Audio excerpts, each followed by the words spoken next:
Hello everyone and welcome to the channel. In this video, I will show you exactly how to make a YouTube playlist. Open YouTube on your web browser. Make sure to log into your account first. Search for any video, and for this instance, I will search for Mr. Beast. Go to the channel and play any video. There are a few buttons under the video and click on the three dots. Select the save option and you can try to save it to your playlist. To create a new one, click on create a new playlist. Enter the playlist name and select your privacy settings. Then click on the create button. On the left side of the screen, there is a playlist option.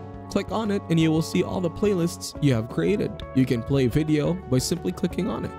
In the three dots icon, there is a delete and edit button. Click on the view full playlist option under your playlist. Select the pen icon right to the name and edit the name if you want. You can edit the description of the playlist using the option at the end. Click on the three dots of the video and more options will pop up. You can use these options to edit this playlist. Select the share button to share the link to the playlist. Thank you everyone for watching. Hope you got some value. Make sure to like the video and subscribe to our channel. Leave a comment down below. See you in the next one.